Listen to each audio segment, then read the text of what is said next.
સરકારે ખરીદી માટે 15,750 ખેડૂતોનું રજીસ્ટ્રેશન તેમ છતાં ખરીદી શરૂ ન થતાં ખેડૂતોમાં નારાજગી। ધાનેરા માર્ચ એન્ડિંગ અને લગ્ન ગાળાની સિઝન વચ્ચે ખેડૂતોને નાણાકીય તંગીનો સામનો કરવો પડી રહ્યો છે। રાયડાની ખરીદી હજુ શરૂ ન થતાં ખેડૂતોને ઓછા ભાવે માલ બજારમાં વેચવો પડી રહ્યો છે। સરકારે રાયડાની ખરીદી માટે 15,750 ખેડૂતોનું રજીસ્ટ્રેશન કર્યું છે, તેમ છતાં હજી સુધી ખરીદી શરૂ થઈ નથી। લગ્નગાળાની તૈયારી માટે પૈસાની જરૂર છે, તેથી મજબૂરીમાં બજારમાં ઓછા ભાવે રાયડો વેચવો પડી રહ્યો છે। ધાનેરામાં રાયડાની ખરીદી હજુ શરૂ થઈ નથી। સરકારે ખરીદી માટે 15,750 ખેડૂતોનું રજીસ્ટ્રેશન કર્યું છે, તેમ છતાં હજુ ખરીદી શરૂ ન થતાં ખેડૂતોમાં નારાજગી છે।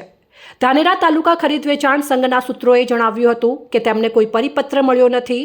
ઉપરથી સૂચના મળશે ત્યારે ખરીદી શરૂ કરી શકાશે। થાવર ગામના રવજીભાઈ ચમનાભાઈ પરમારે જણાવ્યું હતું કે ઘરમાં સામાજિક કામકાજ માટે પૈસાની જરૂર છે, તેથી ધાનેરા માર્કેટમાં ઓછા ભાવે રાયડો વેચવા આવ્યા છીએ। સરકાર ઝડપથી ખરીદી શરૂ કરે તો અમને નુકસાન ન થાય, અમને પણ ફાયદો મળે। રાયડાની ખરીદી શરૂ ન થતાં ખેડૂતોને બજારમાં ઓછા ભાવે વેચવા માટે મજબૂર બન્યા છે। મારું નામ રવજીભાઈ ચમનાજી પરમાર, ગામ થાવર। આ રાયડાનો ભાવ અમને પૂરતા મળતા નથી ગંજમાં।